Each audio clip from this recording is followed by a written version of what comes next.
இந்திய வரலாற்றை புரட்டி பார்க்கும்போது ஒரு சில பெயர்களை கேட்டா மட்டும் டக்குன்னு நம்ம மனசுல ஒரு இமேஜ் வரும். அவுரங்கசீப் அப்படின்ற பெயரை கேட்கும்போது நம்ம மனசுல வர்ற இமேஜ் என்ன? இந்தியாவை எத்தனையோ முகல் அரசர்கள் ஆட்சி பண்ணியிருந்தாலும் இந்த அவுரங்கசீப் அளவுக்கு கொடூரமான ஒரு நபர் கிடையாது. பதவிக்காக அதிகாரத்துக்காக தன்னுடைய சொந்த சகோதரர் தாரா ஷிகோவையே கொலை செஞ்சவர், தன்னுடைய அப்பா ஷாஜகானையே பிடிச்சி ஜெயிலில் போட்டவர், கடுமையான மத கட்டுப்பாடுகளை ஃபாலோ பண்ண ஒரு கல் நெஞ்சக்காரர். இதுதான் அவுரங்கசீப்பை பற்றின பொதுவாக நம்ம மனசில் வர்ற இமேஜ். ஆனால் அந்த கல் நெஞ்சத்துக்குள்ள ஒரு காதல் இருந்துச்சு. அதுவும் யார் மேலே அவருக்கு காதல் வந்துச்சு அப்படின்னா இன்னொரு அரசர் வம்சத்து பெண் மேலே கிடையாது. மாறா அந்த காலகட்டத்தில் ஒவ்வொரு அரசர்களும் அந்தப்புறம் வச்சு மெயின்டைன் பண்ணியிருப்பாங்கல்ல, அந்த அந்தப்புறத்தில் இருந்த ஒரு ஆடல் நங்கையின் மீது இவருக்கு காதல். அந்த பெண் ஒரு ஹிந்து, அவங்க பேர் ஹீராபாய் அப்படின்னு பேர். அந்த பெண் மேலே இந்த அவுரங்கசீப்புக்கு தீராத காதல். அந்த காதல்னால அதுவரைக்கும் தான் ஃபாலோ பண்ண எல்லா மத கோட்பாடுகளையும் விட்டு கொடுத்துட்டு அந்த பொண்ணுக்காக என்னவும் செய்ய தயாராக இருந்தார் அவுரங்கசீப். இந்திய முகல் வரலாற்றில் அதிகம் பேசப்படாத ரொம்ப சுவாரஸ்யமாக இருக்கக்கூடிய அவுரங்கசீப்போட அந்த காதல் கதையை பற்றி தான் இந்த எபிசோடில் பார்க்க போகிறோம். வெல்கம் டு பிடி ரிப்போர்ட்ஸ். நான் உங்கள் பாரதி தம்பி.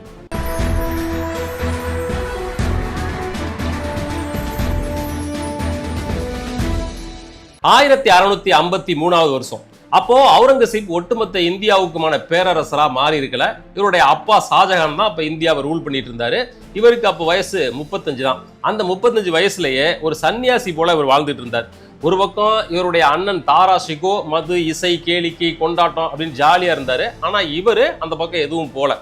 பிற்பாடு தான் எப்படி இந்த ராஜ்யத்துக்கு அரசனாக போறோம் அப்படின்ற எண்ணம் அவருக்கு வந்துட்டதுனால நாளை பின்ன அரசனாகும் போது அதுக்கு ப்ரிப்பேர் ஆகணும்ல. அதனால எந்நேரமும் போர் பயிற்சி, அதுக்கு ரெடி ஆகிறது, மிச்சம் இருக்க நேரத்தில் மத கடமைகள், தீவிரமான மத கோட்பாடுகளை ஃபாலோ பண்றது, இதுலயே அவருடைய முழு நேரத்தை செலவு பண்ணியிருக்காரு அவுரங்கசீப். அப்படின்னா இவருக்கு கல்யாணம்லாம் எதுவும் ஆகலையா அப்படின்னு கேட்டீங்கன்னா இல்ல, கல்யாணம்லாம் ஆயிருந்துச்சு. அதுவும் 1க்கு 3 கல்யாணம் பண்ணியிருந்தாரு அவுரங்கசீப். அவருடைய முதல் மனைவியோட பேரு தில்ராஸ் பானு பேகம். இவங்க ஈரான் நாட்டை சேர்ந்த சஃபாவித் ராஜவம்சத்தை சேர்ந்தவங்க. அங்கே இருந்து கல்யாணம் பண்ணியிருந்தார். அவங்க தான் இவருடைய முதல் மனைவி. அவங்கள தவிர நவாப் பாய், அவுரங்காபாதி மகால் அப்படின்னு இன்னும் 2 மனைவிகள் இவருக்கு இருந்தாங்க. இந்த 3 மனைவிகள் மூலமா 5க்கும் மேற்பட்ட குழந்தைகள் இவருக்கு இருந்தாங்க. ஆனா அந்த கல்யாணங்கள் எல்லாம் அரசர் குலத்துக்கான அந்த வம்சத்தை, வம்சாவளியினரை, சந்ததியினரை உருவாக்குறத தான் அடிப்படை நோக்கமா கொண்டிருந்துச்சே தவிர அந்த குடும்ப வாழ்க்கையில ஈடுபடுறதுக்கு இவருக்கு ஒரு உள்ளார்ந்த ஈடுபாடு இல்லை.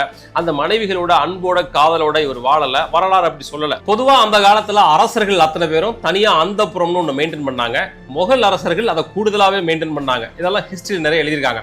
அப்படி அவுரங்கசீப் பின்னாடி அரசன் ஆன பிறகும் அவருக்குன்னு ஒரு அந்தப்புறம் இருக்கதான் செஞ்சது. அங்க ஏராளமான பெண்கள் இருக்கதான் செஞ்சாங்க. ஆனா பொதுவா அந்தப்புறம்னா என்ன, நம்மளுடைய அண்டர்ஸ்டாண்டிங் என்ன? அந்தப்புறம்னு ஒன்று இருக்கும், 100கணக்கான பெண்கள் இருப்பாங்க. அரசர் அங்க போய் தனக்கு பிடித்தமான பெண்கள் கூட சல்லாவத்தில் ஈடுபடுவார், காதல் லீலைகளில் ஈடுபடுவார். இதுதான் அந்தப்புறத்துக்கான அர்த்தமா நம்ம புரிஞ்சு வச்சிருக்கோம். ஆனா அவுரங்கசீப்பை பொறுத்தவரையிலும் அந்தப்புறம் இருந்துச்சு, பெண்கள் இருந்தாங்க. ஆனா அதை எப்படி அவர் மெயின்டைன் பண்ணார்னா அரசர் குல பெண்கள் இருக்கக்கூடிய ஒரு அஃபீசியலான இடம் அது அப்படின்றது போல மட்டும்தான் அவர் அதை மெயின்டைன் பண்ணியிருக்காரு. இப்படி இருக்கும்போது மறுபடியும் நம்ம அவுரங்கசீப் அரசனாகிறதுக்கு முன்னாடி இருந்த நிலைமைக்கு வருவோம். இப்போ அவருக்கு 35 வயசு. ஷாஜகான் என்ன பண்றாரு, இவரை ஒரு குறிப்பிட்ட ஏரியாவுக்கான கவர்னரா நியமிக்கிறார். இன்னைக்கு இருக்கக்கூடிய மகாராஷ்டிரா, மத்திய பிரதேசம், இந்த ஏரியாவுக்கான கவர்னரா இவரை நியமிக்கிறார். இப்ப கவர்னரா பொறுப்பேற்றுக்கிறதுக்காக அவுரங்கசீப் அந்த ஏரியாவை நோக்கி போறார். அப்படி போகும்போது புர்ஹான்பூர் அப்படின்ற ஒரு ஏரியாவில் இவருடைய சித்தி வீடு இருக்குது. சித்தியோட பேரு சுஹேலா பானு அப்படின்றது. சித்தியோட கணவர் பேரு சயஃப் கான். இந்த சயஃப் கான் தான் அந்த புர்ஹான்பூர் ஏரியாவுடைய கவர்னர். ஸோ சித்தியோட ஹஸ்பண்ட் வந்து ஒரு ஏரியாவுக்கு கவர்னரா இருக்காரு. இப்போ இவர் இன்னொரு ஏரியாவுக்கு கவர்னரா போய் பொறுப்பேற்றுக்க போறாரு. போற வழியில சித்தி வீட்டில் ஒரு சில நாட்கள் தங்கியிருந்து விருந்து சாப்பிட்டு ஆசீர்வாதம் வாங்கிட்டு போகலாம் அப்படின்னு நினைச்சாரோ என்னவோ அந்த சித்தி வீட்டுக்கு அவர் போறார்.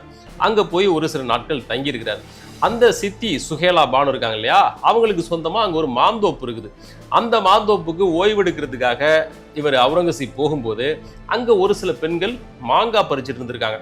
இவர் உள்ள நுழையும் போதே ஒரு பெண் ஏதோ ஒரு பாட்டை முணுமுணுத்துட்டு இருக்காங்க. இவர் உள்ள நுழையும் போதே அந்த பாட்டு இவர் காதல கேட்குது.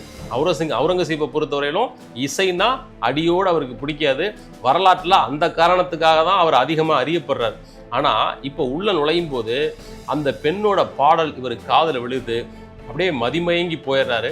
அந்த பெண்ணை பார்க்குறாரு, பார்த்துக்கிட்டே இருக்கிறாரு. Love at the first sight அப்படின்னு சொல்லலாம். அந்த அளவுக்கு அந்த பெண் மேலே அவருக்கு காதல் வயப்பட்டார். அந்த பெண்ணோட பேர் ஹீராபாய். அவங்க காஷ்மீர்லேருந்து காசு கொடுத்தோ அல்லது பரிசாவோ அடிமையாக வாங்கி வரப்பட்ட ஒரு ஆடல் மங்கை. அவங்க ஒரு இந்து பெண். இவருடைய சித்தி கணவர் சையஃப் கான் இருக்கார் இல்லையா, அவருடைய அந்த புறத்தில் இருந்த பல பெண்களில் இந்த ஹீராபாயும் ஒருத்தங்க. அப்படிப்பட்ட ஆடல் நங்கை அவங்க. அந்த மேட்டர்லாம் இவருக்கு தெரியாது. அவங்க அந்த மாந்தோப்பில் மாங்காய் பறிச்சுட்டு இருக்கும்போது பாட்டு பாடியிருக்காங்க. அதை கேட்டு இவருக்கு காதல் வந்துருச்சு. இப்போ பார்த்துக்கிட்டே இருக்கிறாரு. இந்த சம்பவத்தை விவரித்து வரலாற்று ஆய்வாளர் ஹமிதுதீன் ஒரு புத்தகம் எழுதியிருக்காரு. அஹ்ஹாம் இ ஆலம்கிரி அப்படின்ற அந்த புத்தகத்தில் ஒரு குறிப்பு வருது. அந்த குறிப்பு என்ன சொல்லுது அப்படின்னா, அவுரங்கசீப் அந்த பெண்ணை பார்த்த நொடியில் காதல் வயப்பட்டாரு. அந்த பெண்ணை பார்த்துக்கிட்டே இருந்தாரு. ஒரு கட்டத்தில் லிட்ரலி அவர் மயங்கி விழுந்துட்டாரு அப்படின்னு அந்த புத்தகத்தில் அவர் எழுதுறாரு. இந்த 96 படத்தில் த்ரிஷா போய் விஜய் சேதுபதி நெஞ்சில் கையை வச்சதும் டக்குன்னு மயங்கி விழுந்துட்டு வரல, அதுபோல அந்த பெண்ணுடைய அழகுல மயங்கினாரா வாய்ஸ்ல மயங்கினாரான்னு தெரியல, அவுரங்கசீப் லிட்ரலி மயங்கி விழுந்துட்டாராம். இவர் விழுந்துட்டாரு, மயங்கி கிடக்கிறாரு அப்படின்றதும் அந்த சித்தி சுலேகா பானு எங்கிருந்தோ ஓடி வந்திருக்காங்க. என்னவாச்சோ ஏதாச்சோ அப்படின்னு இவரை தூக்கி மயக்கம்லாம் தெளிய வச்சு, எதுவும் உடலுக்கு பிரச்சனையா, நோய் எதுவும் இருக்கா அப்படின்லாம் விசாரிக்கும் போது அவர் அப்பதான் சொல்லியிருக்கிறாரு, எனக்கு நோயெல்லாம் இல்லை, எனக்கு இந்த பெண் மேலதான் காதல் நோய் அப்படின்றது போல அவர் சொல்லியிருக்கிறாரு. இதெல்லாம் அந்த புத்தகத்திலே வருது. காதல் நோயின்னே அவர் சொன்னதான் அந்த புத்தகத்திலே வருது. அப்படியே அவர் சித்திகிட்ட சொல்லியிருக்காரு. சித்தி பதறி போயிருக்காங்க. ஐயோ அந்த பொண்ணா அப்படின்னா அப்பதான் அந்த பொண்ணோட பேக்ரவுண்ட் எல்லாத்தையும் இவருக்கு சொல்லியிருக்கிறாங்க. அந்த பெண் உன்னுடைய மாமாவுடைய அந்த புறத்தில் இருக்கக்கூடிய ஒரு பெண். அவங்க இந்த மாதிரி காஷ்மீர்லேருந்து கொண்டு வரப்பட்டவங்க. அவங்க ஆடல் நங்கை. உங்கள் மாமாவுக்கு பிடித்தமான ஆடல் நங்கையில் அந்த பெண்ணு ஒருத்தி அப்படிலாம் இவங்க எக்ஸ்பிளைன் பண்ண அவருக்கு முதல்ல ஷாக்காக இருந்திருக்கலாம் மேபி. ஆனால் அவர் அந்த பெண் மீது கொண்ட காதல் அவருக்கு குறையவே இல்லை. எனக்கு அந்த பொண்ணு தான் வேணும் அப்படின்றது போல் அவர் அடம் பிடிச்சிருக்கிறாரு. இவங்களுக்கு ரொம்ப ஷாக்கு. இந்த விஷயத்த உங்கள் மாமாட்ட போய் சொன்னால் உன்னையும் கொன்றுவார், என்னையும் கொன்றுவார், உன் மனசை மாற்றிக்க அப்படின்றது போல் அவுரங்கசீப்பை இவங்க மனசை மாற்ற ட்ரை பண்ணியிருக்கிறாங்க. ஆனால் அவர் விடாபடியாக இருந்திருக்கிறார். இந்த இடத்துல நமக்கு ஒரு சில சந்தேகங்கள் வருது. இவங்க மிகப்பெரிய செல்வாக்கோடையும் படபலத்தோட இருந்த அரசர்குல வாரிசுகள். இவங்க நினைச்சா அவங்களோட ராஜ்யத்தில் இருக்கிற எந்த பெண்ணை வேணாலும் கல்யாணம் பண்ணியிருக்கலாம். அப்படி இருக்கும்போது ஒரு ஆடல் நங்கை மேல அந்த புறத்தில் இருக்கக்கூடிய ஒரு பெண் மீது இவருக்கு எப்படி காதல் வருது, அந்த பெண்ணை எப்படி தான் கூட அழைச்சிட்டு போகணும் விரும்புறாரு. இத்தனைக்கும் இதனுடைய மாமாவுடைய அந்த புறத்தில் இருக்கக்கூடிய ஒரு பெண், அந்த பெண் மேல இவருக்கு எப்படி காதல் வந்துச்சு? பொதுவாக கற்பு ஒழுக்கம் இதெல்லாம் தீவிரமா ஃபாலோ பண்ணப்பட்ட அந்த காலகட்டத்தில் இது எப்படி சாத்தியமாச்சு அப்படின்னா, அன்றைய காலத்துல அரசர்களுக்கான விதிமுறைகள் எல்லாமே வேற மாதிரி தான் இருந்துச்சு. ரெண்டாவது, இந்த பெண் மீது இவருக்கு காதல் வந்திருக்கலாம், ஆனா அதுக்காக இவங்களை அழைச்சிட்டு போய் அவர் அபிஷியலா அரண்மனையில ராணி அந்தஸ்துல எல்லாம் வைக்க முடியாது. ஏற்கனவே இருக்க அந்த 3 மனைவிகள்லயே சஃபாவித் ராஜவம்சத்திலிருந்து கல்யாணம் பண்ணிட்டு வந்தார்ல, அந்த பெண் தான் அவருடைய முதன்மை மனைவி. அவங்களுக்கு தான் அந்த ராணின்ற அந்தஸ்து. அதுக்கு பிறகு இருந்த அந்த 2 மனைவிகளுக்கே அந்த அந்தஸ்து கிடையாது. அதனால அந்த ஆடல் நங்கை அவர் என்னதான் கல்யாணம் பண்ணி கூட்டிட்டு போனாலும் அந்த புறத்துல ஒரு பெண்ணா வச்சுக்கலாமே தவிர மகாராணி ராணி அப்படின்ற அந்தஸ்தெல்லாம் இவரால் கொடுக்க முடியாது. ஆனாலும் அந்த பெண் மேல இவருக்கு தீவிர காதல் ஆயிடுச்சு. சித்தி என்னதான் எடுத்து சொன்னாலும் கூட இவர் கேட்கல, எனக்கு அந்த பெண் தான் வேணும் அப்படின்ற தீவிரத்தோட இவர் இருக்காரு. ஒரு கட்டத்தில் அந்த சித்தி என்ன சொல்றாங்க, இதை பத்தி உன்னுடைய மாமாட்ட போய் நான் பேச முடியாது, பேசினா அவர் என்ன கொண்டு போட்டுருவாரு, வேணும்னா நீயே போய் பேசிக்க அப்படின்னு அவங்க தன்னை கட் பண்ணிக்கிறாங்க. இவர் போய் அவருடைய மாமா சையஃப் கான்ட்ட பேசுறாரு. அவர் என்ன பேசுறாரு, என்ன டீலிங் பேசுறாரு அப்படின்றது தான் ரொம்ப ரொம்ப முக்கியம். இவர் போய் இது மேலே உங்களோட அந்த புறத்தில் இருக்கிற ஹீராபாய் அப்படின்ற அந்த பெண் மேலே எனக்கு ஆசை, போகும்போது என் கூட அனுப்பி வச்சிருங்க, நான் கூட்டிகிட்டு போயிடுறேன். இதற்கு ஈடா நான் என்னுடைய அந்த புறத்தில் இருக்கக்கூடிய சத்தர்பாய் அப்படின்ற பெண்ணை உங்களுக்கு கொடுத்துட்றேன், நீங்கள் அவங்கள வச்சுக்கோங்க, உங்கள் அந்த புறத்தில் வச்சுக்கோங்க, இந்த பெண்ணை என்கிட்ட கொடுத்துருங்க அப்படின்றது போல் அந்த மாமாட்ட போய் டீலிங் பேசியிருக்கிறார். இது இன்னைக்கு கேட்கும்போது கொஞ்சம் ஆக்வர்டாக இருக்குது, பேக்கரி டீலிங் போல இருக்குது. ஆனால் அன்றைய காலகட்டத்தோட இந்த அரசர்குல வம்சத்தோட யதார்த்தமாகவும் இது இருந்திருக்கு. அந்த புறங்களில் விலை உயர்ந்த ஒரு பொக்கிசத்தை, ஒரு விலை மதிப்பற்ற பொருளை ட்ரேட் பண்ணிக்கிறது போல அந்த புறத்து பெண்களை அந்த காலகட்டத்தில் இப்படி பண்டமாற்று முறை போல மாற்றிருக்கிறாங்க. இதெல்லாம் அப்போ உள்ள இயல்பான நடைமுறை போல இருந்திருக்கு. இப்படி அவுரங்கசீப் போய் அவருடைய மாமாட்ட பேசியிருக்கிறார். அவரும் அதுக்கு ஓகே சொல்லிட்டார். அதுக்கு பிறகு இந்த ஹீராபாயை கூட்டிகிட்டு அவுரங்கசீப் தன்னுடைய அரண்மனைக்கு, தன்னுடைய ஊருக்கு கூட்டிட்டு போறார். பொதுவா அக்பர் காலகட்டத்திலிருந்து மொகல் அந்த புறத்துக்குள்ள வெளியிலேருந்து ஒரு பெண்ணை கூட்டிட்டு வந்தாக்க அவங்களோட ஒரிஜினல் பேர்ல அவங்க அழைக்கப்படக்கூடாது, அந்த புறத்துக்கு வந்த பிறகு அவங்களுக்கு புதுசா ஒரு பேர் வைக்கணும் அப்படின்னு அக்பர் காலத்திலேருந்து ஒரு ரூல்ஸ் வச்சிருக்காங்க. அப்படி இந்த ஹீராபாயை உள்ள கூட்டிட்டு வந்த பிறகு இவங்களோட பெயர் மாற்றப்பட்டு இவங்களுக்கு ஜைனாபதி மஹால் அப்படின்னு ஒரு பேர் வச்சிருக்காங்க.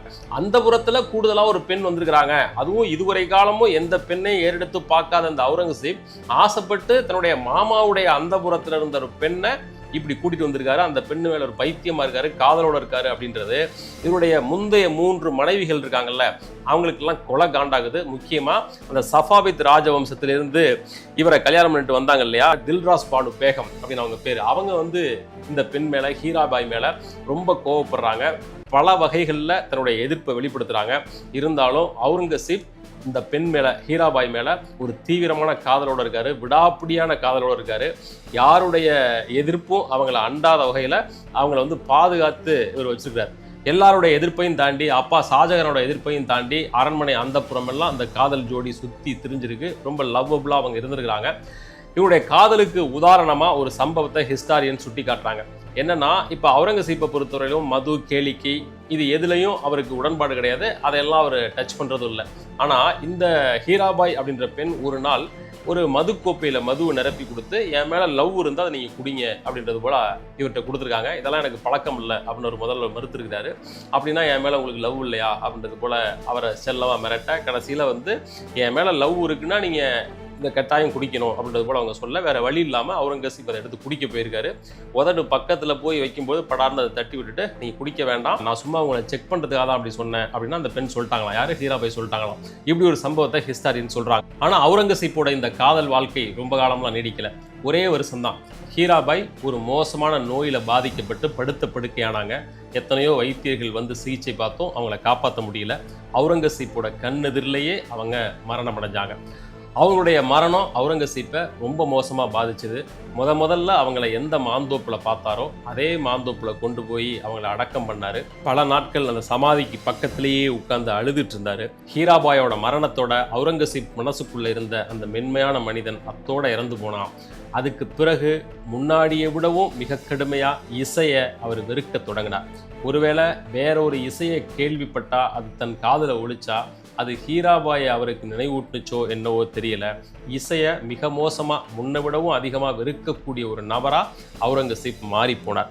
அது எந்த அளவுக்கு அப்படின்னா, இவர் அரசரா பின்னாடி பதவி ஏற்றப்போ தன்னுடைய சாம்ராஜ்யம் முழுவதும் இசையை தடை பண்ணார் அவுரங்கசீப். இந்த தடை காரணமா இசை கலைஞர்கள் எல்லாரும் ஒன்று சேர்ந்து அந்த இசை கருவிகளை பாட போல செஞ்சு ஊர்வலமா போனாங்க. இந்த ஊர்வலத்தை தன்னுடைய அரண்மனை மாடியிலிருந்து பார்த்துட்டு இருந்த அவுரங்கசீப், உங்க இசை என்னைக்குமே என் காதுல கேட்கக்கூடாது, அந்த இசைக்கருவிகள் மொத்தத்தையும் பூமியில குழி தோண்டி ஆழமா புதைச்சிருங்க அப்படின்னு சொன்னதா வரலாற்று குறிப்புகள் சொல்லுது. அந்த அளவுக்கு மிக தீவிரமான வெறுப்பை அவர் இசை மேல வளர்த்துக்கிட்டார். ஒருவேளை ஹீராபாய் இன்னும் கொஞ்சம் நீண்ட காலம் உயிரோடு இருந்திருந்தா இந்திய வரலாறு வேறு விதமாக எழுதப்பட்டிருக்கலாம். அரசனாக இருந்தாலும் அடிமையாக இருந்தாலும் அவனுக்கு காதல்னு ஒன்று வந்துட்டா, நல்ல விதமாவோ கெட்ட விதமாவோ அது அவனை மாற்றியே தீரும் அப்படின்றதுக்கு அவுரங்கசீப்போட வாழ்க்கையே ஒரு உதாரணம். இந்த வீடியோ உங்களுக்கு பிடிச்சிருக்கும் அப்படின்னு நம்புகிறேன். இதே போல் மேலும் சுவாரஸ்யமான பல வரலாற்று வீடியோக்களுக்கு பிடி ரிப்போர்ட்ஸ் அப்படின்ற இந்த சேனலை சப்ஸ்கிரைப் பண்ணுங்கள். மீண்டும் மற்றும் ஒரு வீடியோவில் சந்திக்கலாம். நன்றி.